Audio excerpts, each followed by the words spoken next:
Hello everyone welcome to school plus. तो आज आम यही वीडियो माध्यम 2023 मसीह होता जूनियर टीचर एग्जाम जोटा कि विभिन्न डेट्र विभिन्न सिफ्ट एग्जाम होता। तो आज आम यही वीडियो माध्यम 16 नवेम्बर 2023 फास्ट सिफ्ट जहाँ भी किसी जीके एवं ता सहित करेन्ट अफेयर क्वेश्चन पड़ता सबकिछि आज आम यही वीडियो माध्यम डिस्कसन करवा जोटा कि आपण मानकर आगामी एटी जोटा कि असिस्टेंट टीचर जोटा कि हमर जूनियर टीचर रेगुलर पोस्ट एवं ता सहित बीईडी सीटी ओटीईटी ओएसटीईटी आरएसटी एवं ता सहित ओडब्ल्यूएससी और ट्रिपल एस अंडर जहाँ भी किसी एग्जाम होना कहीं जदि से एग्जाम सिलेबस जीके अच्छे तो आपण मैंने यही वीडियो को फास्ट रु लास्ट जाए देखु कहीं आपण मैंने ओडिशार जहाँ भी किसी एग्जाम दिंतु ना कहीं सब एग्जाम सिलेबस जीके अच्छी ओके। तो बिना डाउट रे वीडियो को फास्ट रु लास्ट जाए देखु एवं क्वेश्चन करिया ता सहित ऑप्शन को लेकिन जहाँ भी किसी एक्स्ट्रा पॉइंट अच्छी ताकू मैंने डिस्कसन करवा से वीडियो को आपण मैंने लाइक करदे चैनल को नुआ थे सब्सक्राइब करके ऑल नोटिफिकेशन उपर क्लिक करेंगे जो द्वारा कि मुझे जहाँ भी किसी नुआ वीडियो अपलोड करी आपण फास्ट नोटिफिकेशन पाइपर और आपण मानक वीडियो केमिति लागला और आगामी को टॉपिक ऊपर वीडियो कले भल हम आपण मैंने मते कमेंट रे जणेबे। चलंतु वीडियो स्टार्ट करवा।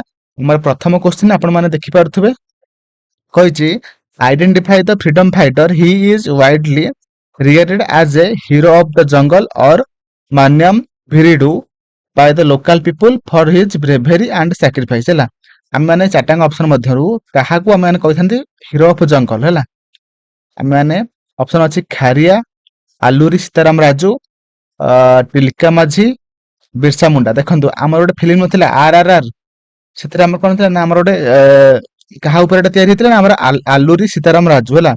तो आमर हीरो ऑफ जंगल आम मैंने क्या कही आलूरी सीताराम राजू ओके।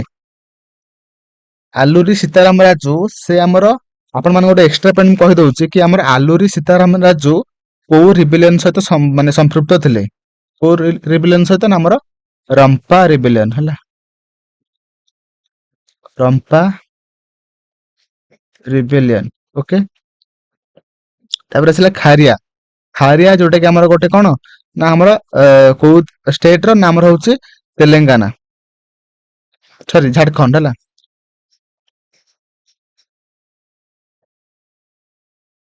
झारखंड स्टेट रो हला हमर एटा खारिया जे हमर थिले से हमर कोठ बिलोंग करछन ना खारिया ट्राइब रो हला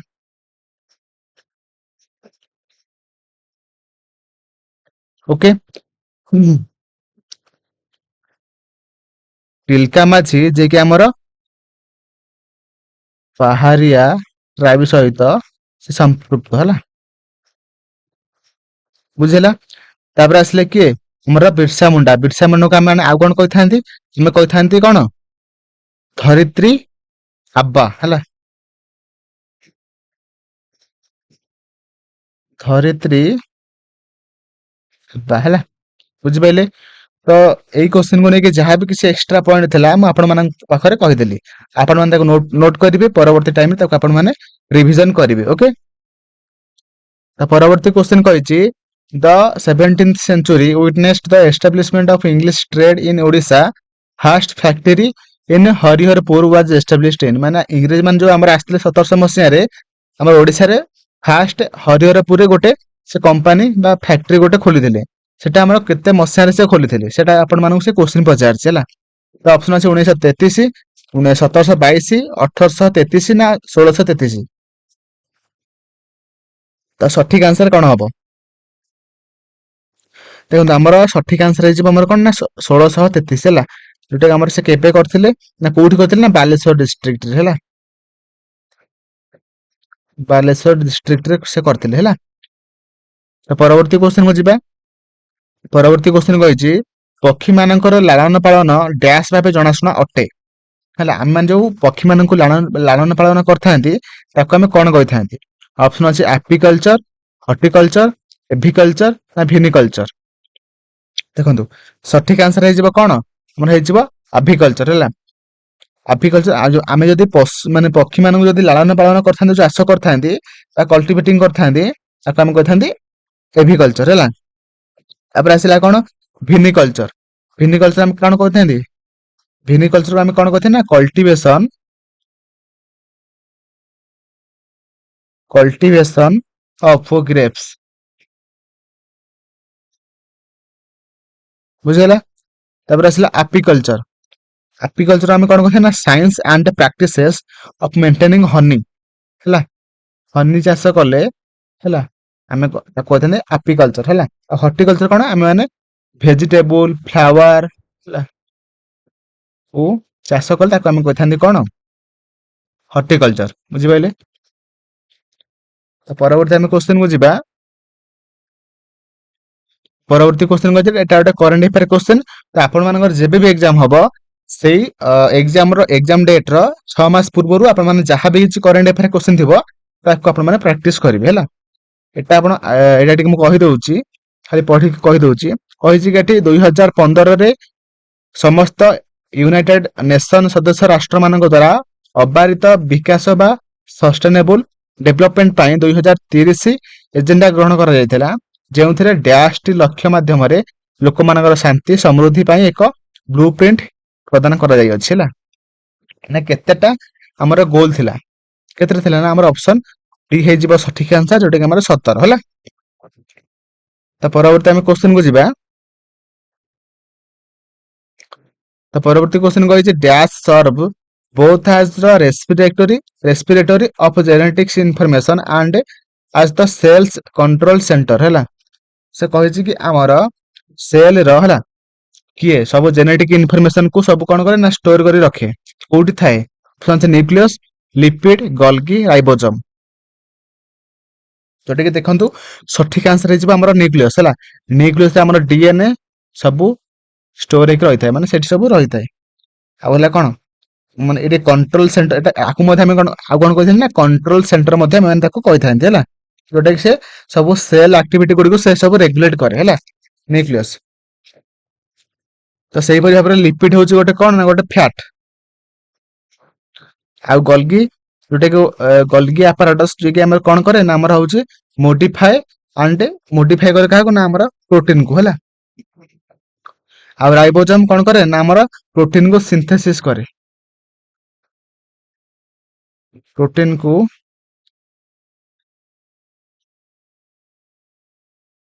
ସିନ୍ଥେସିସ୍ କରେ। ହେଲା, ତ ପରବର୍ତ୍ତୀ ଆମେ କ୍ୱେଶ୍ଚନ କୁ ଯିବା। ପରବର୍ତ୍ତୀ ଆମେ କ୍ୱେଶ୍ଚନ କୁ କହିଛି the need for diversification arises from the fact that there is dash risk in depending exclusively on farming for livelihood। ହେଲା, ମାନେ ସେ କଣ କହିଛି ଆମେ ଯଦି କେବଳ ଖାଲି ଚାଷ ଉପରେ ଯଦି ଆମେ ମାନେ ଡିପେଣ୍ଡ ରହିବା, ହେଲା, ତ ତେବେ ଆମର କଣ ହବ? ଆମର ରିସ୍କ ଟା କଣ ହବ? ବଢିବ ନା କିଛି ମାନେ ଡିଫରେଣ୍ଟ ମାନେ କିଛି ଇଫେକ୍ଟ ପଡିବ ନାହିଁ, ନା କମିବ ନା କମିବ? କଣ ହବ ସଠିକ ଆନ୍ସର? ନା ଆମର ସଠିକ ଆନ୍ସର ହେଇଯିବ ଆମର ବଢିବ। ହେଲା, ଅପସନ ଏ। ହେଲା, ଏଟା ଆମର ଇକୋନୋମିକ୍ସ ରୁ ପଡିଥିଲା କ୍ୱେଶ୍ଚନ ଟା। ତାପରେ କହିଛି ନଦୀ ନାଳ ଗର୍ଭରୁ ପଙ୍କ ସଫା କରିବା ଡ୍ୟାଶ ଆବର୍ଜନା ଏବଂ ସିୱରେଜ ଡମ୍ପିଂ ଗୁଡିକ ହେଉଛି ସମସ୍ତ ପ୍ରକାରର ବ୍ୟାଘାତ ଯାହା ଜନବସତି ଅଞ୍ଚଳ ନିକଟରେ ଥିବା ହେନ୍ତାଳ ବଣ ଉପରେ ବିଶେଷ ପ୍ରଭାବ ପକାଇପାରେ। ଆମେ କଣ କରିବା ଯଦ୍ୱାରା କି ଯାହା ଜନବସତି ଅଞ୍ଚଳ ନିକଟରେ ଥିବା ହେନ୍ତାଳ ବନ ଉପରେ ବିଶେଷ ପ୍ରଭାବ ପକେଇବ? ହେଲା, ତ ଅପସନ ଅଛି ମରୁଡି, ଭୂମିସ୍ଖଳନ, ନା ଜମି ପୁନରୁଦ୍ଧାର, ନା ଜମି କାଟିବା। ଦେଖନ୍ତୁ ଆମର ଅପସନ ସି ଯୋଉଟା ଜମିକୁ ଯଦି ଆମେ ପୁନରୁଦ୍ଧାର କରିବା ତେବେ କଣ ହବ ନା ଆମର ଜନବସତି ଅଞ୍ଚଳ ନିକଟରେ ଥିବା ହେନ୍ତାଳ ବନ, ହେଲା, ହେନ୍ତାଳ ବନ ଉପରେ ବିଶେଷ ପ୍ରଭାବ ପକେଇଥାଏ। ହେଲା, ତ ପରବର୍ତ୍ତୀ କ୍ୱେଶ୍ଚନ କୁ ଯିବା। ପରବର୍ତ୍ତୀ କ୍ୱେଶ୍ଚନ କୁ 1888 ରେ ଆରମ୍ଭ ହୋଇଥିବା ଡ୍ୟାଶ ଭାରତ ଓ ଏସିଆର ସବୁଠାରୁ ପୁରୁଣା ଫୁଟବଲ ପ୍ରତିଯୋଗିତା ଅଟେ। କୋଉଟା? ଯେଉଁଥିରେ କି 2023 ରେ ଏହି କପ୍ ଜିତିବା ପାଇଁ ମୋହନ ବାଗାନ ସୁପର ଜାଏଣ୍ଟସ ଇଟ୍ସ ବେଙ୍ଗାଲୁରୁକୁ ହରାଇଥିଲେ। ତ ସେଇ ଟୁର୍ଣ୍ଣାମେଣ୍ଟ ର ନାଁ କଣ? ଅପସନ ଅଛି ଡୁରାଣ୍ଡ କପ୍, ଏଟା କରେଣ୍ଟ ଆଫେୟାର କ୍ୱେଶ୍ଚନ। ଆଉ କଣ ନା ଡେଭିଡ କପ୍, ୱାର୍ଲଡ କପ୍, ନା ଦୁଲୀପ କପ୍। ତ ସଠିକ ଆନ୍ସର ହେଇଯିବ କଣ? ଆମର ଅପସନ ଏ ଯୋଉଟା କି ଡୁରାଣ୍ଡ କପ୍। ହେଲା, ପରବର୍ତ୍ତୀ କ୍ୱେଶ୍ଚନ କହିଛି ଡ୍ୟାଶ ଏନସୋର ଦ୍ୟାଟ ଜଜ could function without fear and favour. ମାନେ ଆମର ଜଜ ମାନେ କିପରି ଭାବରେ ବିନା ଡରିକି ବିନା କାହାର ସାହାଯ୍ୟରେ ପୁରାପୁରି ଇଣ୍ଡିପେଣ୍ଡେଣ୍ଟ ହେଇକି ସେମାନେ ସବୁ ଜଜମେଣ୍ଟ ଦେଇପାରିବେ। ହେଲା, ତ ଅପସନ ଅଛି ଇନସିକ୍ୟୁରିଟି ଟେନ୍ୟୁର, ସିକ୍ୟୁରିଟି ଅଫ ଟେନ୍ୟୁର, ନା ଇଣ୍ଡିପେଣ୍ଡେନ୍ସ ଅଫ ଏକ୍ଜିକ୍ୟୁଟିଭ ନା ପ୍ରେସିଡେଣ୍ଟ? ଦେଖନ୍ତୁ ଆମେ ମାନେ କଣ କରନ୍ତି ନା, ଆମ ରୁଲ ଅଛି ସବୁ ଜଜ୍ ମାନଙ୍କୁ ସେମାନେ ଗଭର୍ଣ୍ଣମେଣ୍ଟ ସିକ୍ୟୁରିଟି ପ୍ରଦାନ କରିଥାଏ, ତେବେ ଯାଇକି ସେମାନେ ୱିଦାଉଟ୍ ଫିୟର ଆଣ୍ଡ ଫେଭର ସେମାନେ ଜଜମେଣ୍ଟ ଦେଇପାରିବେ ହେଲା।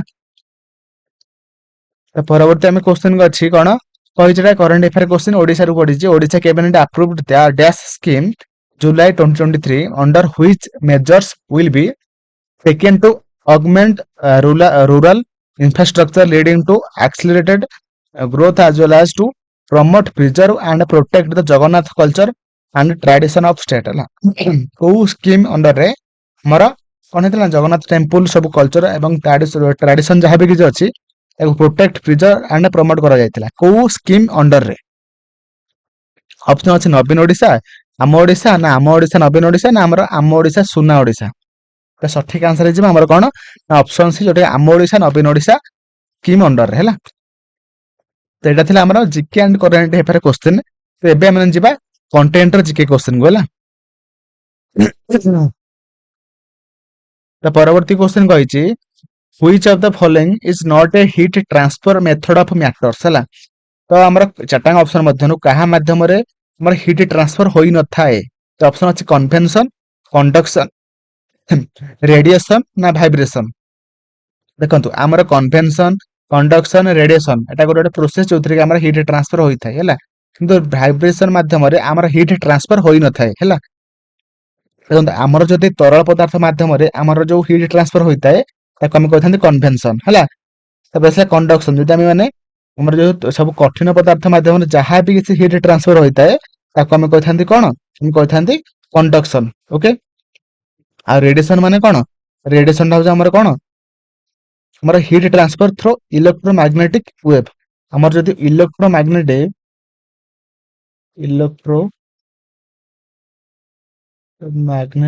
ୱେଭ ମାଧ୍ୟମରେ ଯଦି ଆମର ହିଟ୍ ଟ୍ରାନ୍ସଫର ହବ ତେବେ ତାକୁ ଆମେ କହିଥାନ୍ତି ସେ ପ୍ରୋସେସ କୁ ରେଡିଏସନ। ଓକେ, ବୁଝିପାରିଲେ? ତ ପରବର୍ତ୍ତୀ ଆମେ କ୍ୱେଶ୍ଚନ କୁ ଯିବା। ପରବର୍ତ୍ତୀ କ୍ୱେଶ୍ଚନ କହିଛି, during the year 2021 to 2022 mineral production was highest in which of the following state ହେଲା। 2021-22 ରେ ଆମର କୋଉ ଷ୍ଟେଟ ଯୋଉଥିରେ କି ଅଧିକ, ସବୁଠାରୁ ଅଧିକ ହାଇଏଷ୍ଟ ମିନେରାଲ ପ୍ରଡକ୍ସନ ହୋଇଛି? ତ ଅପସନ ଅଛି ଉତ୍ତରପ୍ରଦେଶ, ଗୋଆ, ଓଡିଶା, ଉତ୍ତରାଖଣ୍ଡ।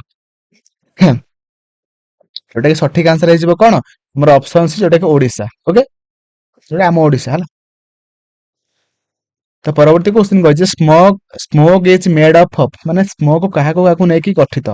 ତ ଅପସନ ଅଛି ସ୍ମୋକ ଆଣ୍ଡ ପର୍ଟିକୁଲାର ମ୍ୟାଟର, ନା ସ୍ମୋକ ଆଣ୍ଡ ଫଗ, ନା ସ୍ମୋକ ଆଣ୍ଡ ଏଟିକେନ ପାର୍ଟିକଲ, ନା ସ୍ମୋକ ଆଣ୍ଡ ଡ୍ୟୁ ଡ୍ରପଲେଟ୍ସ ହେଲା। ତ ସଠିକ ଆନ୍ସର କଣ ହବ, ଆମର ସ୍ମୋକ, ଯୋଉଟା କି ଆମର ସ୍ମୋକ ଆଣ୍ଡ ଫଗ କୁ ନେଇ ଗଠିତ ହେଲା।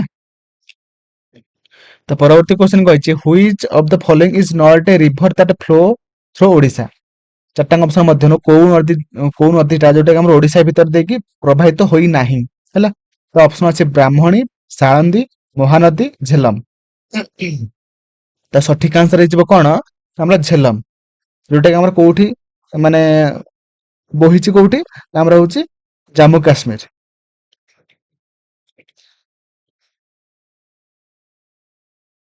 ଜାମ୍ମୁ ଆଣ୍ଡ କାଶ୍ମୀର ହେଲା।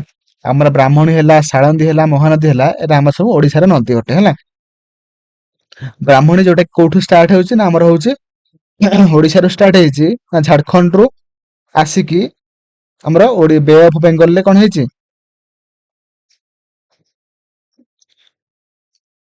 ପଡିଛି ହେଲା। ତାପରେ ଆସିଲା ସାଳନ୍ଦୀ, ଯୋଉଟା କି ଆମର କଣ ହେଇଛି, ନା ମେଘାସାନୀ ହିଲ ରୁ ଆମର, ଯୋଉଟା କି ଆମର ଶିମିଳିପାଳ ହିଲ ମାନେ ହିଲ ରେଞ୍ଜ ରୁ ସେ ବାହାରିଛି, ଯୋଉଟା ମୟୂରଭଞ୍ଜ ଜିଲ୍ଲାରେ ଅବସ୍ଥିତ ହେଲା। ମୟୂରଭଞ୍ଜ ଜିଲ୍ଲାରେ ଅବସ୍ଥିତ ହେଲା। ଆଉ ମହାନଦୀ ଆପଣ ମାନେ ଜାଣିଛନ୍ତି ଆମ ଓଡିଶାର ସବୁଠାରୁ ଲାର୍ଜେଷ୍ଟ ରିଭର ଅଟେ ହେଲା। ତ ପରବର୍ତ୍ତୀ କ୍ୱେଶ୍ଚନ କହିଛି, in which of the following year NGT was established in India? NGT ର ଫୁଲ ଫର୍ମ କଣ, ନା ଆମର ନ୍ୟାସନାଲ ଗ୍ରୀନ ଟ୍ରିବ୍ୟୁନାଲ ହେଲା, ଏନଜିଟି ହେଲା। ଯୋଉଟା କି ଆମର କେବେ ଆମର ଏଷ୍ଟାବ୍ଲିଶ ହେଇଥିଲା, ନା ଆମର 2010 ମସିହାରେ, ଯୋଉଟା କି ଆମର option C will be right answer. Okay, ତା ପରବର୍ତ୍ତୀ କ୍ୱେଶ୍ଚିନ୍ କହିଛି the change in temperature of substance when a given quantity of heat is absorbed or rejected by it is characterized by the quantity called the dash of that substance। ମାନେ ସେ କହିଛି କି ଆମର ଗୋଟେ ବସ୍ତୁ ଯେ ମାନେ ତାର ଟେମ୍ପରେଚର ଚେଞ୍ଜ ହୋଇଥାଏ। ଚେଞ୍ଜ ହେଲା ପରେ ସେ କିଛି ସମୟ ପରେ ଟେମ୍ପରେଚର ସବୁ କିଛି ଆବଜର୍ଭ କରେ, ତାପରେ ଯାହା ବି ତାର ଦରକାର ନାହିଁ ସେ ସବୁ ରିଜେକ୍ଟ କରେ ବା ସେ ଆବଜର୍ଭ କରିପାରେ ନାହିଁ। ତ ସେଇଟାକୁ ସେ କଣ କୁହାଯାଏ? ହିଟ୍ କାପାସିଟି ନା ୱାର୍ମ କାପାସିଟି ନା କୋଲ୍ଡ କାପାସିଟି ନା ହିଟ୍ କାପାସିଟି? ଯୋଉଟାକି ଆମର ଅପସନ ଏ, ଯୋଉଟା ହିଟ୍ କାପାସିଟି। କାହିଁକି ନା ତାର କାପାସିଟି ଯେତିକି ସେ ହିଟ୍ ସେତିକି ସେ ଆବଜର୍ଭ କରିବ, ତାପରେ ସେ କରିପାରିବ ନାହିଁ ହେଲା। ଯୋଉଟାକି ଆମର ହେଇଯିବ ସଠିକ ଆନ୍ସର, ଯୋଉଟାକି ହିଟ୍ କାପାସିଟି ହେଲା। ତ ପରବର୍ତ୍ତୀ କ୍ୱେଶ୍ଚିନ୍ କହିଛି ହିନ୍ଦୁସ୍ତାନ ସୋସିଆଲିଷ୍ଟ ରିପବ୍ଲିକାନ ଆସୋସିଏସନ ଯୋଉଟାକି HSRA କେଉଁ ବର୍ଷ ସ୍ଥାପିତ ହୋଇଥିଲା? ଅପସନ ଅଛି 1927, 29, 30, 28। ଯୋଉଟାକି ଆମର ସଠିକ ଆନ୍ସର ହେଇଯିବ କଣ? ଆମର 1928 ହେଲା। Option 4 will be right answer। ତ ପରବର୍ତ୍ତୀ କ୍ୱେଶ୍ଚିନ୍ କହିଛି which of the following is not a blood group? ଆମର ନିମ୍ନଲିଖିତ ଯୋଉ ଚାରିଟା ଅପସନ ଅଛି କୋଉଟା ଯୋଉଟାକି ଆମର ଗୋଟେ ବ୍ଲଡ ଗ୍ରୁପ ନୁହେଁ କୋଉଟା? ଅପସନ ଅଛି ଏ AB B। ଦେଖନ୍ତୁ ଆମର ଡବଲ ଏ କିଛି ବ୍ଲଡ ଗ୍ରୁପ ନାହିଁ ହେଲା। ଆମର ଏ ଅଛି, ବି ଅଛି, AB ଅଛି ଆଣ୍ଡ O ଅଛି ହେଲା। ଓଟା ଆମର କଣ? Universal donor. AB ପଜିଟିଭ ହଉଛି ଆମର କଣ? ୟୁନିଭର୍ସାଲ ରିସେପ୍ଟର ହେଲା। ତ ପରବର୍ତ୍ତୀ କ୍ୱେଶ୍ଚିନ୍ କହିଛି water makes of almost dash of our body weight ହେଲା। ଆମର ପୁରା ବଡି ୱେଟ୍ ର ୱାଟର କେତେ ପରସେଣ୍ଟେଜ ହେଲା? ତ ଅପସନ ଅଛି 70, 60, 65, 75। କୁହନ୍ତୁ ମତେ ସଠିକ ଆନ୍ସର କଣ ହବ? ଯୋଉଟାକି ଆମର ଅପସନ ଅଛି ଯୋଉଟାକି 70 ହେଲା। ତ ପରବର୍ତ୍ତୀ କ୍ୱେଶ୍ଚିନ୍ କହିଛି Odisha is divided into how many agro climatic zone? ଆମର ଓଡିଶାକୁ କେତେଟା ଆଗ୍ରୋ କ୍ଲାଇମେଟିକ ଜୋନ ରେ ଡିଭାଇଡ କରାଯାଇଅଛି ହେଲା। ତ ଅପସନ ଅଛି 11, 10, 9, 8। ତ ସଠିକ ଆନ୍ସର ହେଇଯିବ ଆମର କଣ ନା 10। ଓଡିଶାକୁ ଏଟା ଆପଣ ମାନେ ନୋଟ କରି ରଖନ୍ତୁ କି ଆମର ଓଡିଶାକୁ ଟୋଟାଲି ଆମର 10ଟି ଆଗ୍ରୋ କ୍ଲାଇମେଟିକ ଜୋନ ରେ ଡିଭାଇଡ କରାଯାଇଅଛି ହେଲା। ତ option B will be right answer। Okay.